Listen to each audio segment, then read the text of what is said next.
রাজাপুরের সাংবাদিকদের সঙ্গে মতবিনিময় করেছেন এমপি প্রার্থী ডক্টর ফয়জুল হক। ঝালকাঠি রাজাপুর প্রতিনিধি মোহাম্মদ রিয়াজ মিয়ার তথ্য ও ভিডিও চিত্রে দেখুন বিস্তারিত। ইসলামের পক্ষে কাজ করার আগ্রহ নিয়ে ঝালকাঠি এক রাজাপুর কাঠালিয়া আসনে আসন্ন জাতীয় সংসদ নির্বাচনে এমপি পদপ্রার্থী ডক্টর ফয়জুল হক রাজাপুরে কর্মরত সাংবাদিকদের সঙ্গে রোববার রাত ৯টায় রাজাপুর শহরের রয়্যাল ক্যাফে চাইনিজ রেস্টুরেন্টে এক মতবিনিময় সভা করেন।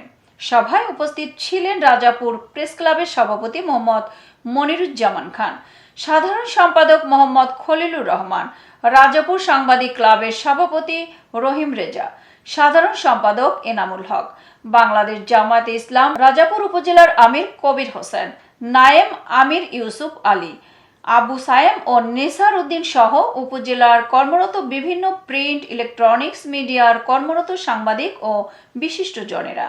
সভায় ডক্টর ফয়জুল হক বলেন, আমি রাজাপুর ও কাঠালিয়ার মানুষের সেবা করতে চাই।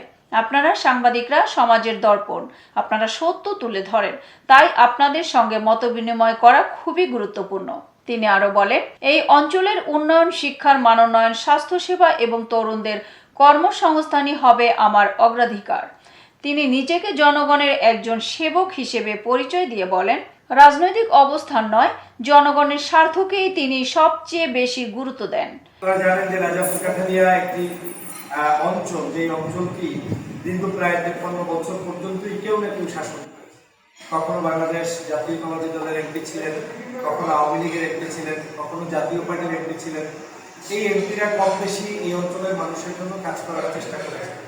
আমরা কারো বিরুদ্ধে বক্তব্য দেওয়ার জন্য এই অঞ্চলে নির্বাচন করছি না। আমরা আগামীতে পরিবর্তনের বাংলাদেশে ২৪-এর পরবর্তী বাংলাদেশে কিভাবে পজিটিভ রাজনীতি করতে পারি সেটাই আপনাদের মাঝে তুলে ধরতে চাই। এতক্ষণ সঙ্গে থাকার জন্য ধন্যবাদ। i1 টিভি নিয়মিত আপডেট পেতে ভিজিট করুন আমাদের ওয়েবসাইট, ফেসবুক, ইনস্টাগ্রাম ও ইউটিউব চ্যানেলে।